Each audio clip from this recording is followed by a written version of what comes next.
Hello, welcome everyone. My name is Betty Baez. I'm with Advocates for Children of New York. We're going to be talking about the kindergarten application process today and helping you apply to kindergarten. It's 4 o'clock. Thank you for being punctual. I'm just going to give folks a couple of minutes to join.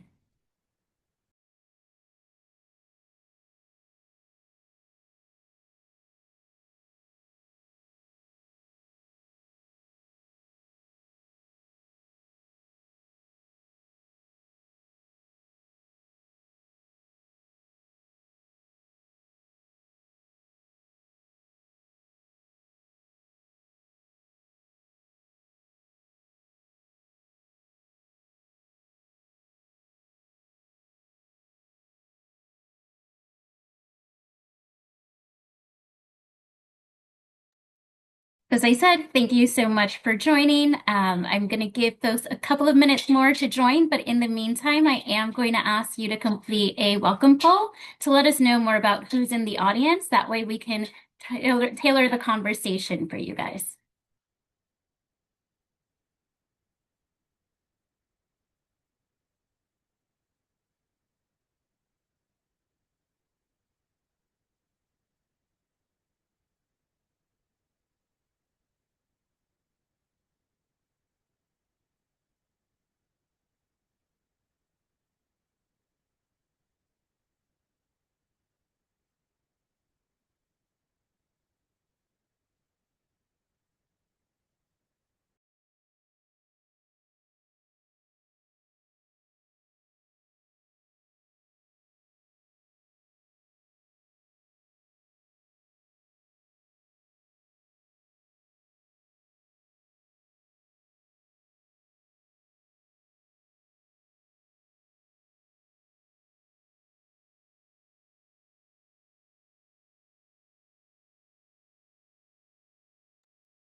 Okay. Well, thank you to everyone who's responded so far. I want to be mindful of your time and not wait too long before starting, but I do know I want to notice that in the audience, we have parents, we have some professionals, so hopefully you're here to help support parents with the application process. And it looks like we have people from all over New York City, from the Bronx, Brooklyn, Manhattan, Queens, which is great. This process is specific to New York City, so if anybody is joining us from outside of the five boroughs, this may not be the most helpful presentation for you.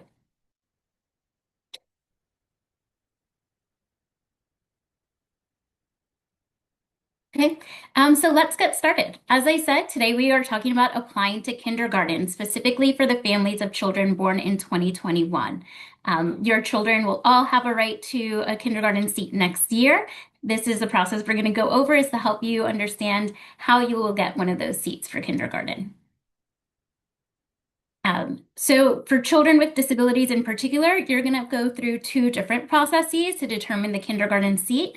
The first is developing the kindergarten IEP. This is a process that's going to help you understand the special education programs and services that your child will receive next year. The other process is kindergarten admissions or applying to DOE public schools. This is the process that our conversation today will focus on.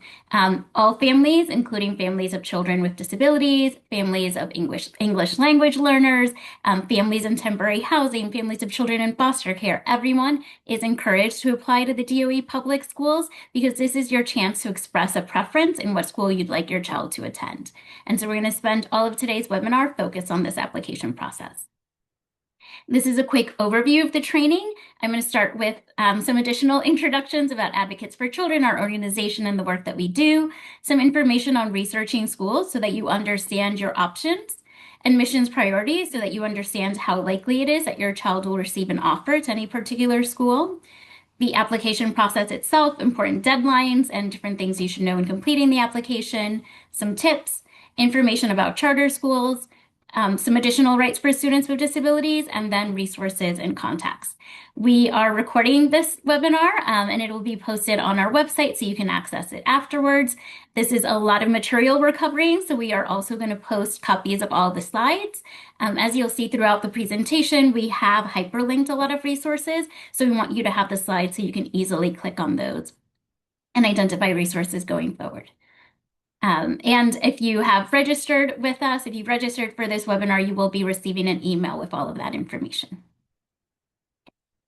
So again, just to make sure we're all in the right place, this is a training for families of children born in 2021 or professionals assisting families of children born in 2021 who are their last year of preschool in New York City and applying to kindergarten for next year. So, Advocates for Children. Who are we? What do we do? Advocates for Children is an independent agency that protects the rights of all New York City students. We are a nonprofit. We've been doing this work for over 50 years. One of the primary services that we offer is we have a helpline that anyone, parent or professional, can call if they have a question related to a child's education. Our helpline is 1-866-427-6033, open Monday through Thursday from 10 to 4. If you don't reach anyone, please leave a voicemail. Our goal is always to try to reach back out within 2 days. We provide free legal services to low-income families. We're a small organization, so we have limited capacity to do that. But if our helpline identifies a family with a particular issue, it will be relayed to one of our legal staff for possible representation. We offer guides and resources. We do trainings and workshops like the one we're presenting today. We also do live in-person trainings, and we have a variety of different materials available on our website. We will be linking and providing you copies of the materials that are specific to this process and to kindergarten in general at the end of the presentation.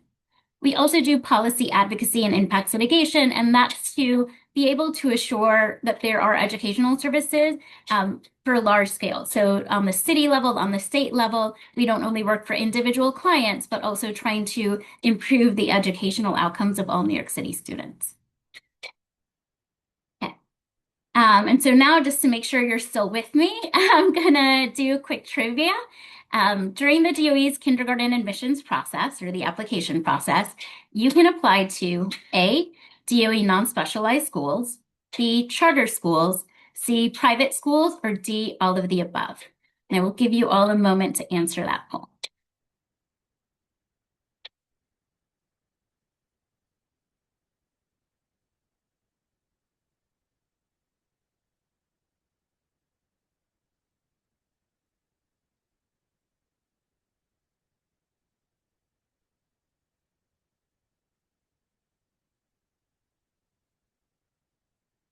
Okay. Most of the people participating have already entered their answer. The correct answer that some of you identified is A, DOE non-specialized schools. These schools are also sometimes called zone schools, District 1 through 32 schools, community schools, and neighborhood schools. These are the New York City Department of Education or New York City Public Schools, the elementary schools in your area. Charter schools, while families who are interested in applying to kindergarten for their child next year should apply to charter schools this year, charter schools are through a separate application process. We will give you some more information about charter schools near the end of the presentation. The DOE's application does not allow you to apply to private schools, parochial schools, or any other schools. It is focused on the Department of Education, non-specialized schools. Families who are familiar with District 75 or special education programs in schools, that is also a separate process for placement. There is not an application process to allow you to apply to those schools when you're applying to kindergarten. Okay, so the correct answer is A. So here's an overview of what this application process is like, and then I'm going to go through each one of these in more detail. Again, this process is for Department of Education or New York City Public Schools, District 1 through 32, non-specialized schools. When I say those districts, those are geographic areas. Across New York City, we're split into 32 different school districts. The first step in this process that you can start doing now is to research schools. Consider what schools you are interested in. Start looking through directories online, in person, in order to have more information about schools that are available. You can apply this winter. The application will open next week. In the spring, you receive an offer. We recommend that families accept that offer. That way you are reserving a seat for your child for September of 2026. After you receive an offer, you may still hear from the waitlist. You will be placed on the waitlist for any school that you ranked higher in your application than the school that made you an offer. you don't contact those schools, the schools will contact you if they are able to offer your child a seat, and you may continue to hear from the wait list even through September of 2026. So you may register, have your child start even at one school, and then be notified from the wait list of another school that you maybe initially thought would be a better fit. So as I said, I'm going to go through each of those processes in a little bit more detail. Researching schools. One of the first things you should do is to find your zone school. The reason we recommend that you do this is that most children will attend kindergarten in their zone school. We're going to talk about admissions priorities. Children have the highest admissions priority or the chances of receiving an offer at their zone school. This is typically the school that is closest to where they live. So in order to find your zone school, you can go on the DOE school search.schools.nyc website and enter your home address. This will not only give you your zone, but also your school district. You can find this information by going on myschools.nyc. This is a really important resource that I'll be talking about quite a bit during this presentation, or by calling 311. All of these options, you enter your home address and it'll tell you your school district, your zone school if you have one. Next, you should research other school options or all of your school options.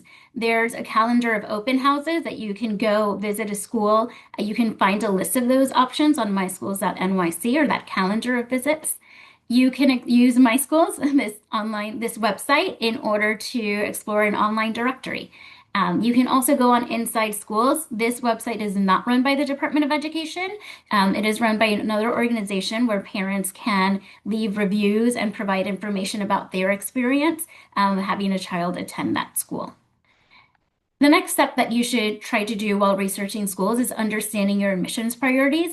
I'm going to go over admissions priorities today, so that'll be hopefully good background for you. If you need more information on it, the Department of Education's website, linked to here, also has an overview of admissions priorities and a video that you can view to understand how school offers are made. So as I said, MySchools is a very important resource. It has an online directory. It is how you can find your zone school, your school district. It is also a tool that you can use to apply to kindergarten.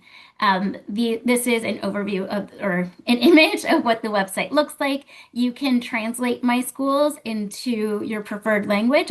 There are 12 different languages. You do not need an account, or you can create an account at any time to research schools for kindergarten. You do not have to wait to receive any type of notification. You can create an account now, even though the kindergarten application is not yet open. When you log on to MySchools, again, you can do this without an account. One of the things that you should do is enter your home address.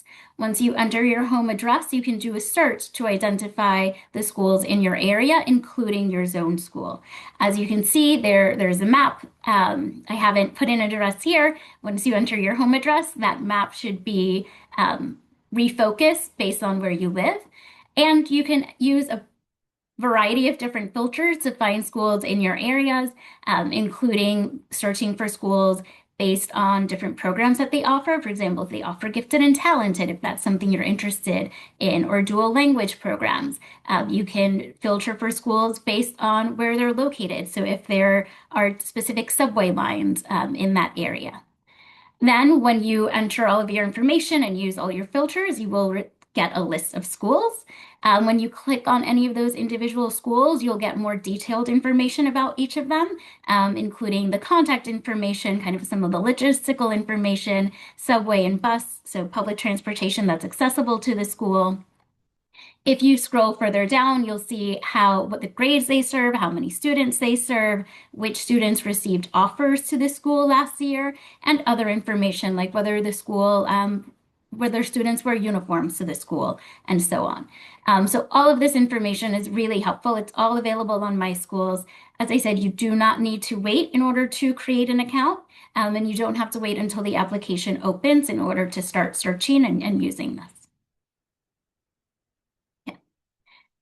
So now that you understand a little bit more about how to research schools, we're going to talk about the admissions priorities. Typically, and these are admissions priorities for zone schools are schools that have a geographic region around them, and they offer priorities to students who live within that region.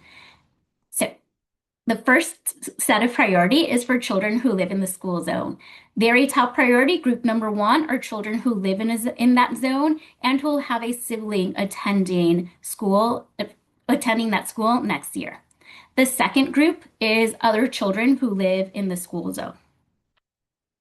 Groups 3 and 4 are children with whose siblings will be attending the school.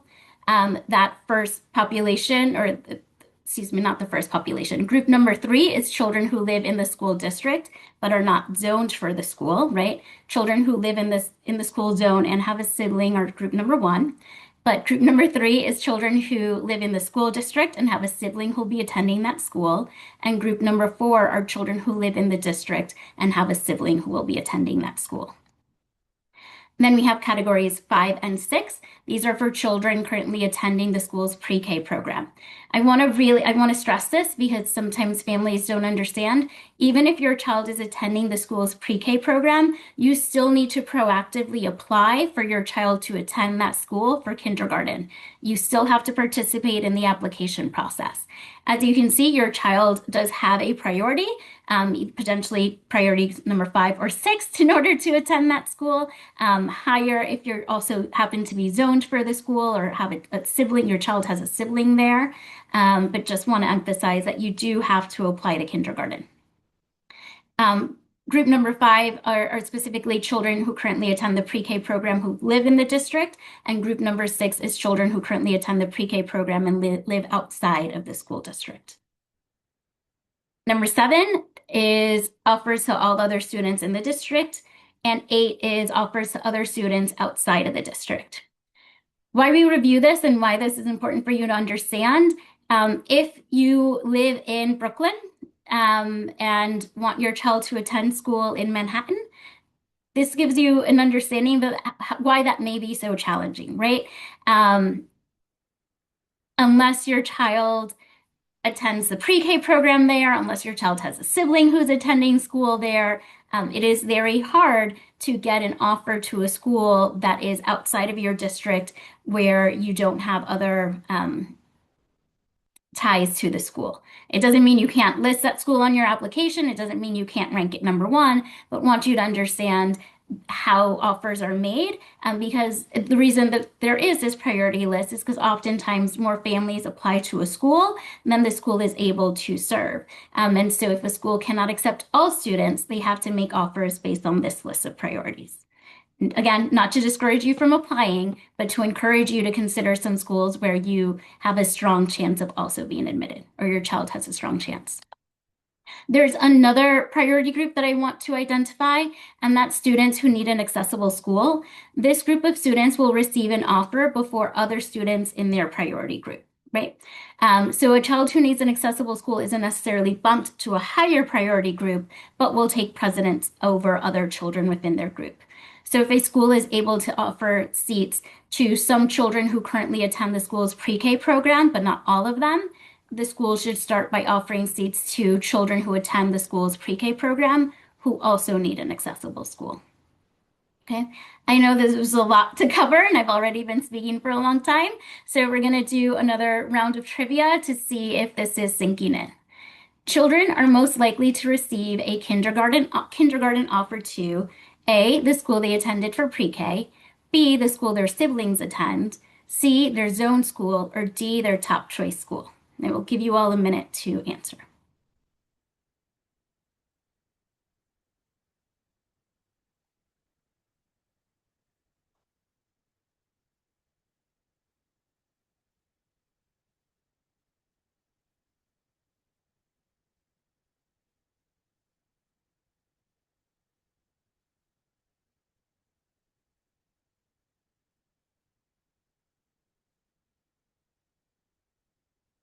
Okay, great. Most of the people participating have responded, and most of you have answered this one correctly. The correct answer is C, their zone school.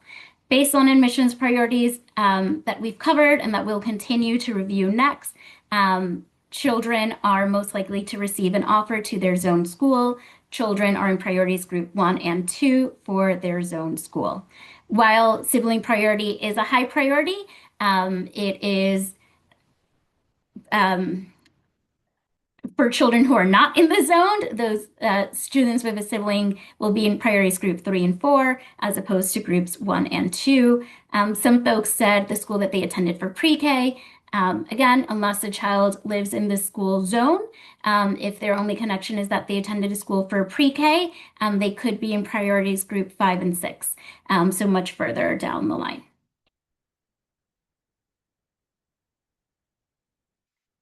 As I said, these priority groups can take a while to kind of get a hold of them. So we're going to do another exercise just to understand how offers are made. And this is an exercise that involves a school that we are going to call PS123. PS123 has 20 kindergarten seats, and the following students applied. 10 in-district students with a sibling at the school, 5 zone students, 9 other in-district students, and 1 non-district student who attends pre-K at PS123. So as you can see, the school only has 20 seats and more than 20 students applied. So we have to consider offers based on the list of priorities. So who are going to be the first students who will receive an offer to PS123? A, zone students. B, students who live in the district. C, students currently attending pre-K at PS123, or D, the students who applied first.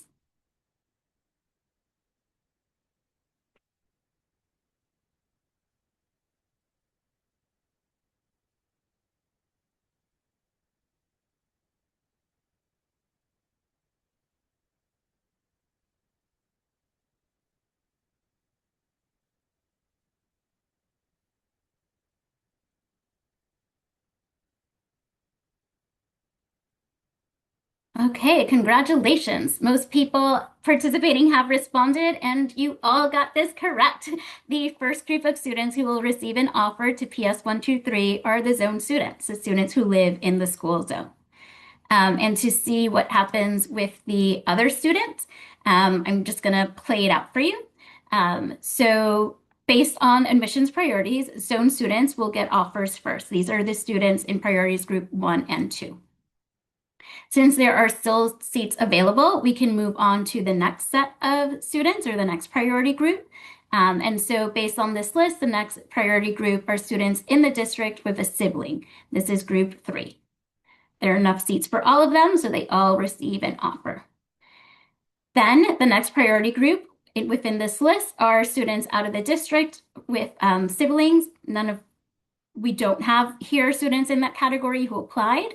So then we look for students who attended the pre-K, and there is 1 student within that category.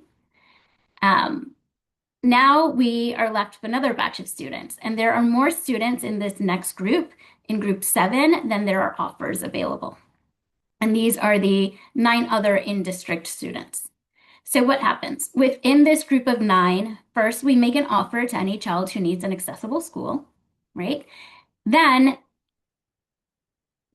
this sounds rough, right? But then admissions offers are made really like at random based on a random number that is assigned to the student. So at this point, it really does feel like a lottery. So as you can see, we're able to offer seats to 4 of those students. The other students will remain on the school's wait lists. If anything changes, right, if some of these zone students move out, if some of the students who received an offer, their parents decide to enroll them in a private school or parochial school, seats may open up. So it is possible that the students who did not receive an offer will hear back from the wait list. If that's a possibility, the school should reach out to those families. So there are some exceptions to these admissions priorities. The list of priorities that I have covered is specifically for zone schools. There are some non-zoned school districts. These are districts where there are no zone schools. This specifically are District 1 in the Lower East Side of Manhattan, District 7 in the South Bronx, and District 23 in Brownsville. So within these districts, none of the schools are zone schools. District 7 is broken up into two parts, into a northern and southern area of the South Bronx. And children within those two areas have priorities for their respective areas. The other thing I want to highlight about these districts, District 1 has a diversity in admissions policy. So they strive to provide admissions priorities to children from different backgrounds, including low-income families, English language learners, and other populations in order to increase equity and diversity within their schools. So generally, the admissions priorities for non-zone schools is similar to the admissions priorities that we see for zone students. Priority group number 1 are children who live in the district and have a sibling who attend that school or will attend that school next year. Priority group number 2 is for children who have a sibling in the school and they live outside of the school district. The next priority group are for children who are pre-K students who attend the school, primarily if you're in district, and then for pre-K students outside of district. Then it's other children who live in the school district, and finally other children who live outside of the school district. For each individual school's admissions priorities and to know who received an offer last year, recommend that you visit mysschools.nyc, enter the name or the address of that school, click on it and go to that space where I told you can find more information about the schools. It'll be listed there. Okay. I know I've been talking quite a bit, so I'm going to pause. We've covered a lot of materials. I'm going to pause to see if there are any questions. And encourage you, if you do have questions, please make sure you're entering them in the chat or in the Q&A.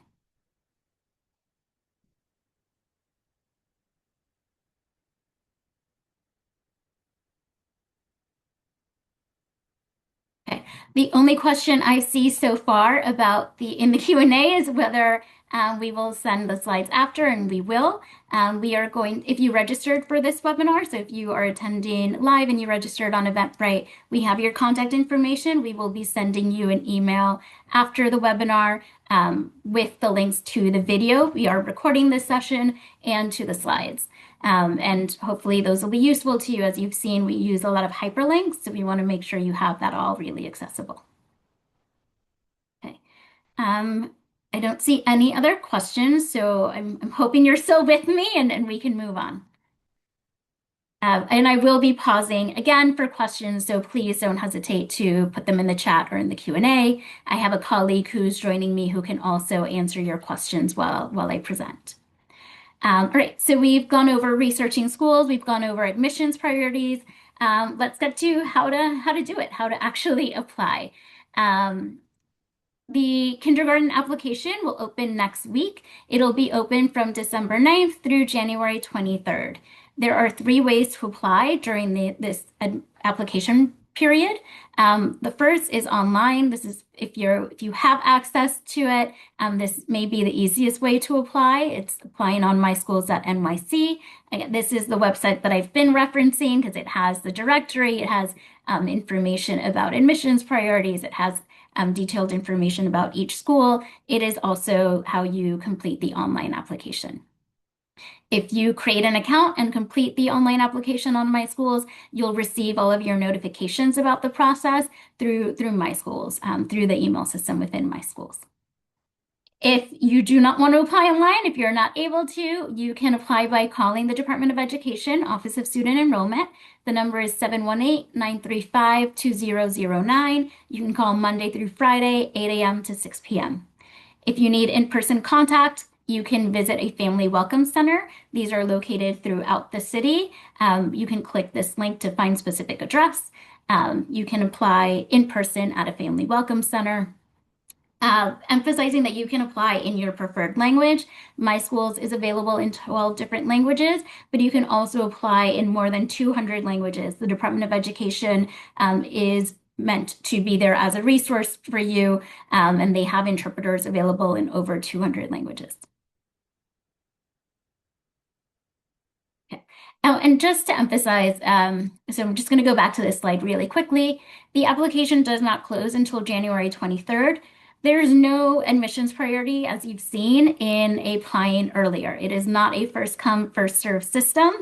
All applications received by the deadline by January 23rd will be treated the same. It doesn't mean you should wait. It doesn't mean you should apply late or not stay on top of this.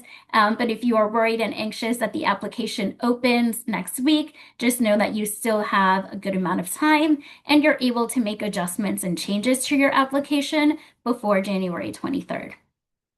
So please use all the time that you need, but do make sure you are applying before the deadline. So applying to gifted and talented. As you may have seen on the My Schools, the filter options, there is the option to filter schools for gifted and talented programs as well as other types of programs. Families who are interested in gifted and talented should indicate that on their application. You should apply to those programs by January 23rd if you are interested. For those of you who aren't familiar, Gifted and Talented are programs that offer accelerated instruction, and it's only for eligible students. You apply to these programs if you're interested in them through the application process. Unlike previous years, there is no testing for these programs for kindergarten. Instead, eligibility is determined either through the child's preschool teacher, who will conduct an evaluation with the child, or by another DOE staff person who will schedule an interview to learn more and assess if the child would be a good fit. If the child is attending a DOE pre-K program or a Department of Education special education program, it's the child's own teacher who will participate in this process. If the child is attending a parochial school, private school, or other school for pre-K, then the Department of Education assigns the person who will coordinate and determine eligibility. Offers will be made to eligible families based on the admissions priorities that we've already reviewed. So for example, siblings or in-district students will have preference for those school placements. All families who are interested should apply, including families of students with disabilities. Gifted and talented programs are required to serve students with disabilities. So a quick overview of some tips or things to keep in mind as you're completing the application. One is to rank schools in the order of your preference. I focused a lot on knowing your zone school, your district schools, because you have, as you can see, you have really higher probabilities of receiving an offer to those schools. But if those aren't your top choice schools, you may want to include them in your application, but you do not have to rank them first. It really should be in order of your true preference. And the reason for that is the Department of Education will make you one school offer, and they strive to make that offer to the school you rank the highest. So if your child could have potentially received an offer to, 5 of the schools you listed on your application, they will look to see which one you rank the highest, and you will receive an offer to that school. You will be placed on the wait list, or your child will be placed on the wait list for any school that you ranked higher than the one that made your child an offer, right? So the Department of Education is going to try to give you an offer to the school you ranked the highest. It may be that for you, that is the school you ranked number 3. If that's the case, your child will automatically be on the wait list for the school you ranked 1 and 2. As you're thinking about which schools to apply to, do think about admissions priorities. Do consider including schools where you have a good chance of being admitted. As I said, if you're looking at outside of your borough or other factors that it may make it more challenging for your child to receive an offer there. You have unlimited spots on your application, so include those schools. Just understand it may be very unlikely. Apply to your zone school or school that's likely to admit your child. That way you have the ability to express that preference. If you know for certain you are not interested in your child's zone school, you do not want them to attend that school, you do not need to include it. But as I said, most students do attend their zone school. Also think about transportation. Transportation is not guaranteed.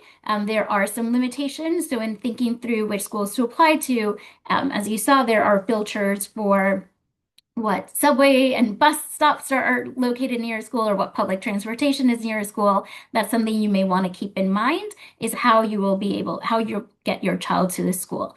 For kindergarten, we know that it's many times the parent who is responsible for that transportation. And so we want to just give an overview of who is eligible for school bus or transportation provided by the Department of Education, because it's different from preschool. And so it's just important things for you to keep in mind when thinking about schools that you may be interested in. If transportation is on a child's IEP, so if you have a student with a disability and their IEP, their individualized education program, recommends transportation, your child will receive transportation. They will receive door-to-door busing. So a school bus will come to your home and take the child to school and bring them back in the afternoon. For other families, transportation, so a school bus can be provided if the family's home is within half a mile from the school and within the school district. So if this is your situation, then the DOE may provide a school to bus stop busing, right? So not directly to your home, but at a stop located near the home where various children will congregate to the school. That's only if a route exists or one can be created. If there is no route, but you live within half a mile from the school and or more than half a mile from the school and within the school district, if there is not a school bus route, then the Department of Education will provide you with an Omni card. It used to be Metro card. It will now be an Omni card. And this is paying for transportation so that an adult can take the child to the school. In addition to the families who live more than half a mile from the school and still within the school district, the other children who are also eligible for transportation include students in temporary housing and students in foster care. Again, depending on the situation of this family or these children, that could be on a school bus, or it may be providing the parent with an Omni card to travel with their child to school. Some resources if you have more questions or just having a hard time understanding, you can email the Department of Education at earlychildhoodbusing@schools.nyc.gov. You can call the Department of Education, their Office of Pupil Transportation at 718-392-8855. You can also go on the DOE's website, schools.nyc.gov, transportation, in order to review eligibility. There are exceptions forms and various other documents relevant to transportation. I'm going to pause again for questions. I know I covered a lot more.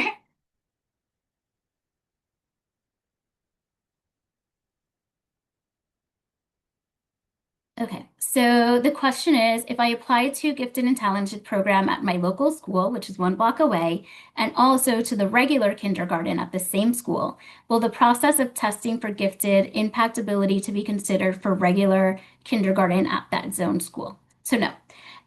If when you're completing the kindergarten application, you can apply to an unlimited number of schools. Within each individual school, you can apply to the school or one of the specialized programs within the school, like dual language program and gifted and talented. For gifted and talented, your child will still have to go through that screening process to determine eligibility. And so if your child is found eligible, then they may receive an offer to that school's gifted and talented program. If your child is not accepted to gifted and talented program, that doesn't hinder their ability of being considered for that school's general program, for lack of a better term. I hope that makes sense. If you have any follow-up questions, please put them in the chat. But the process will be the same to determine eligibility, and the process for you to receive an offer will still be the same. It'll still be based on that list of priorities. And so if the school is 1 block away, unless you are in a non-zone school district, it sounds like that is your zone school, and you would have a high chance of your child being accepted into that school.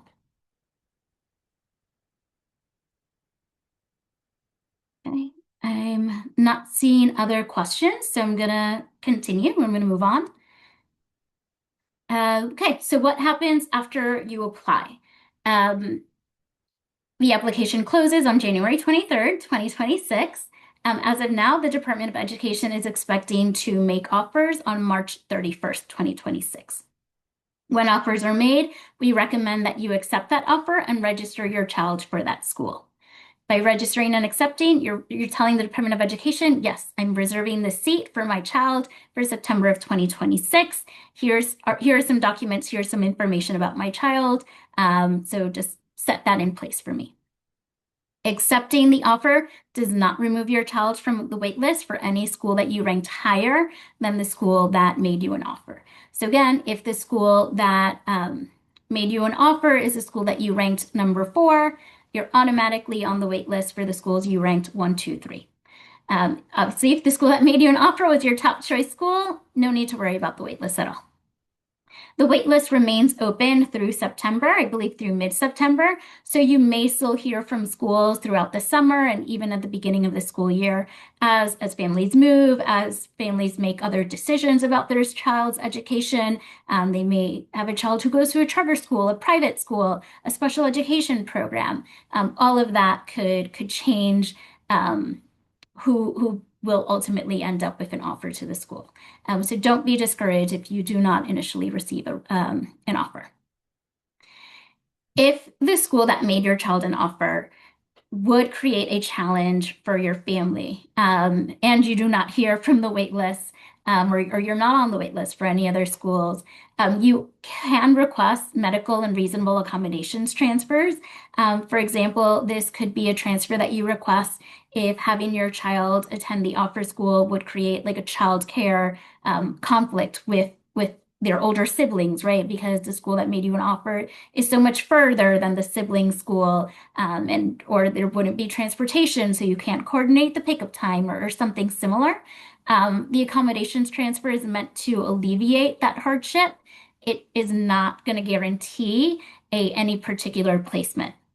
You can't request a transfer necessarily to the school the sibling attends in order to alleviate transportation challenges. But they may be able to offer you a placement closer to that other school. If your child needs an accessible school and was not offered a school, then you similarly have the right to request a new school. That hopefully is not the case. If your child needs an accessible school, there are filters on My Schools for indicating that. As we saw, there's also an admissions preference for children who need an accessible school. They should receive an offer over other students within their priority group. So hopefully you are receiving an accessible school through the application process. If for whatever reason you do not, please, you can contact Advocates for Children if you need help with advocacy, or contact the Department of Education right away to request a new placement. And you can do this by contacting the Family Welcome Center. We linked to their contact information. We've linked to it previously, and we'll link to it in the coming slides as well. I mentioned accepting the offer and registering. Registration is when you complete the documentation necessary for your child to attend the school and also provide copies of certain documents.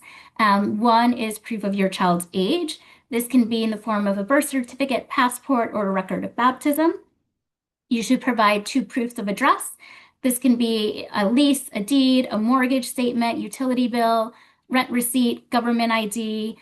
Things that don't count as proof of address is like a magazine subscription, or just informal mail that you received from a friend, like a holiday letter.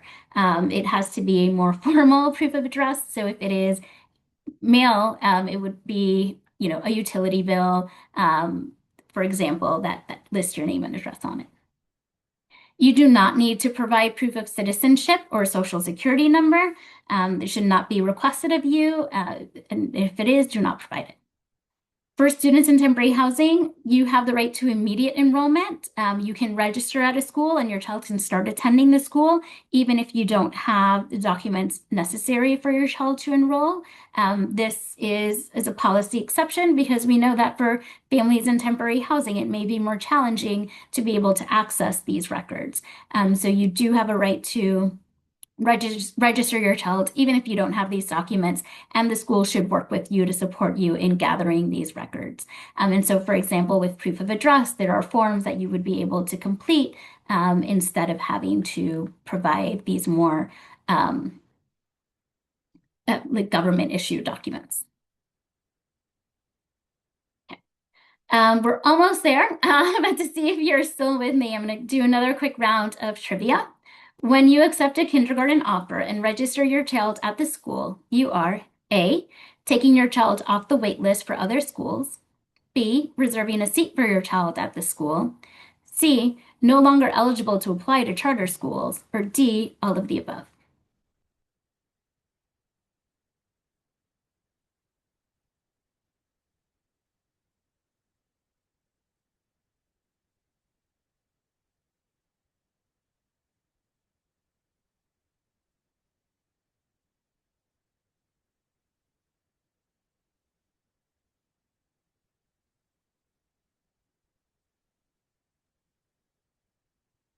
Okay, not as many of you are responding to this one. I hope it's not, I hope you haven't left us, and I hope that it's not that this has been confusing.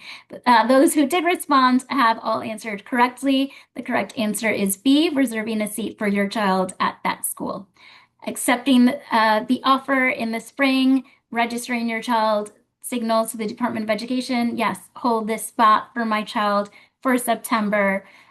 Your child will remain on the wait list for any schools you ranked higher, even after you register your child. You are still able to apply to other schools of interest, so to charter schools, private schools, parochial schools. You're able to continue exploring all of those options. If you decide you do not want your child attending the school you registered, you just have to notify the Department of Education that um, you're placing your child elsewhere.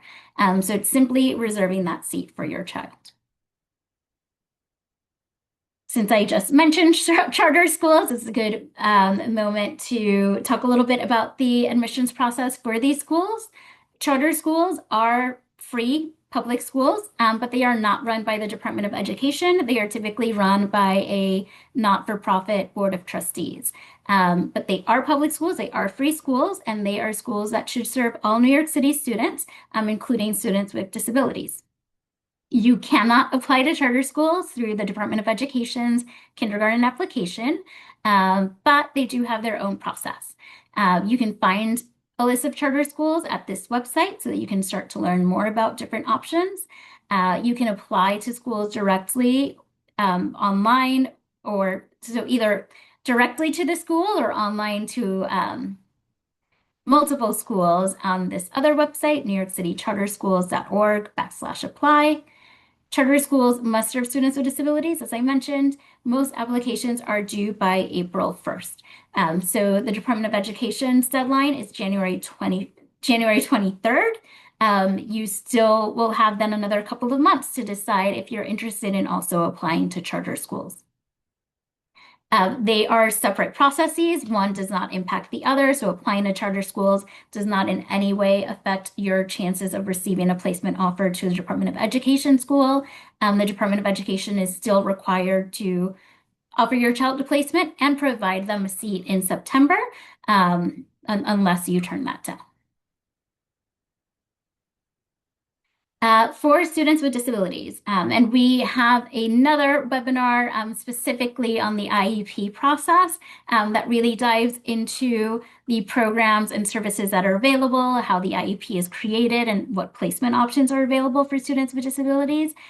But for now, with respect to the application, one of the things that I want to stress is that at the end of June, students with disabilities will receive something called a school location letter.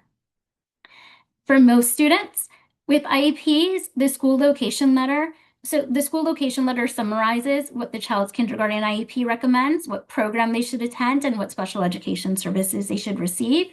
And it also lists the school that will provide the child with those services. For most children with IEPs, the school listed on the green school location letter should be the same offer that made you should be the same school that made your child an offer through the kindergarten application.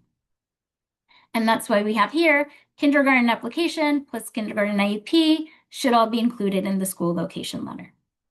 But it's still important to contact the school that's included in the school location letter to make sure they can provide the programs and services on your IEP. The IEP process happens later. It happens generally after families have applied. And so if your child's kindergarten IEP recommends a specialized school, then your child will not be attending the school that made, or the Department of Education has to offer you another school than the one that made you an offer through the kindergarten application. So for example, you cannot apply to District 75 schools through the application process. But if your child's IEP recommends a District 75 school or special education school, then that is the school that should be listed on the green school location letter. Um, or you may have applied to your child's zone school and received an offer to the zone school. But if your child's kindergarten IEP recommends a special class in a District 1 through 32 school, but your child's zone school does not have a special class, you would have the right to receive another school placement or work with that school in order to make sure they're able to support your child's needs for September. And so we recommend that you reach out to the school when you receive the green school location letter instead of waiting until September to make sure that the school will be able to serve your child. Okay, I'm going to pause again for questions. Don't worry, we are getting ready to wrap this up with just some additional rights and resources. So let's see if there's anything in the Q&A in the chat.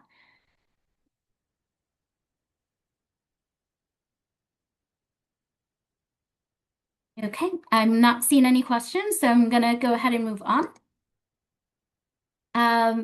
All families have language access rights. You have the right to translation and interpretation in your target language. These are the most common languages that the Department of Education will provide translation and interpretation for, including, for example, on My Schools, you can translate My Schools into any of these languages, and regularly receive written notification in these languages. It doesn't mean that if you speak a language that's not listed here, that you do not have a right to translation and interpretation services. You can ask for documents and information in your language, no matter what language you speak. If you have concerns or complaints regarding language access, you can call 718-935-2200. You can also submit a complaint by completing this online form. When I say translation, that typically refers to things in writing, so school records, information about the application process, a student's IEP, notifications about school closure.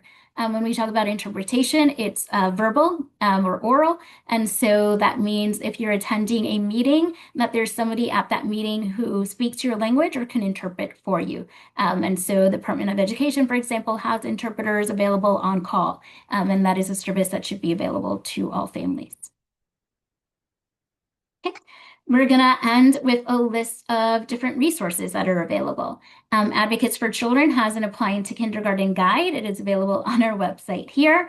It goes over everything we went over today and more, and has a Q&A of some of the most frequently asked questions that we receive or that we hear from families, and additional resources. The Department of Education also has a lot of materials for you to review.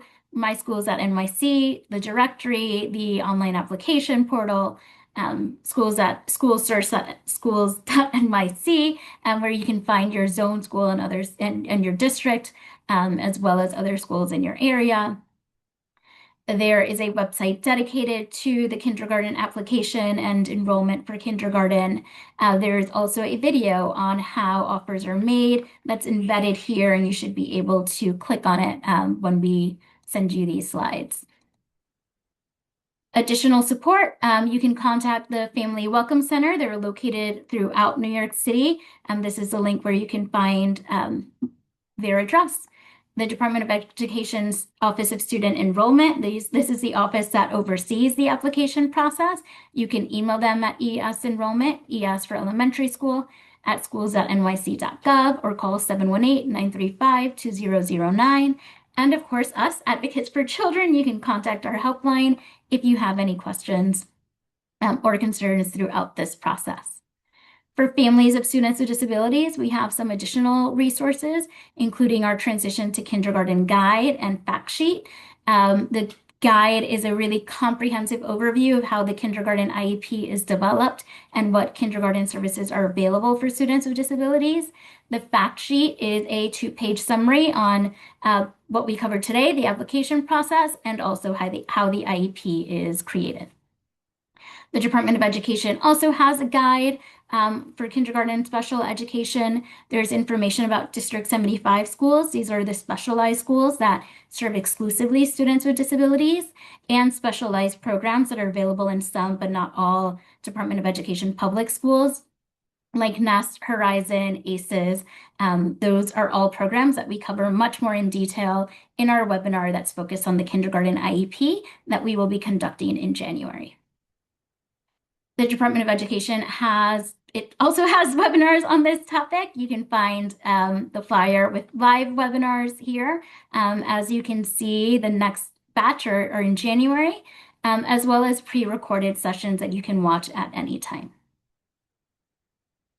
Okay. If you have any questions, please call us. I know I just went over a ton of information. As a reminder, we will be sending you, everyone who registered will receive a link to this recording and a copy of the slides. I'm also going to stay on for a moment in case you do have any more questions.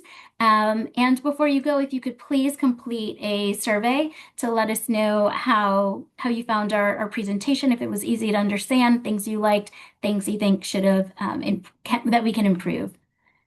While you complete that survey, as I said, I'll stay on in case there are any more questions.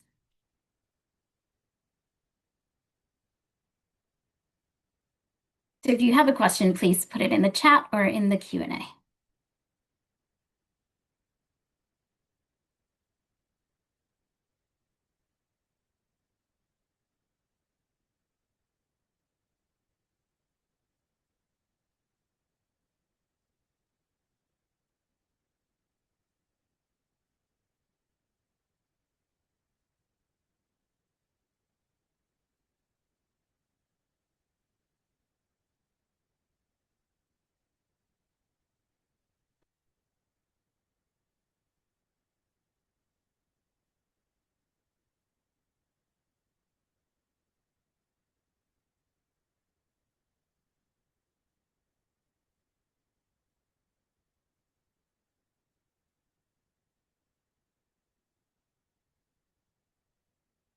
Okay, I'm seeing that there's a follow-up question about gifted and talented. Please enter it in the chat. I will stay on for a few more moments to answer your question. For everyone else, unless you are interested in this question and my response, thank you so much for attending. Please complete our survey, and thank you for joining us.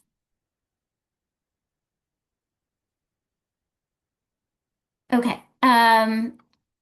The person with the gifted and talented question, if you're not able to write it in the chat at this moment, or if it's personal, if it's really child specific, then yes, please call our helpline, or send us an email at info@advocatesforchildren.org, and someone from AFC will be able to get back to you.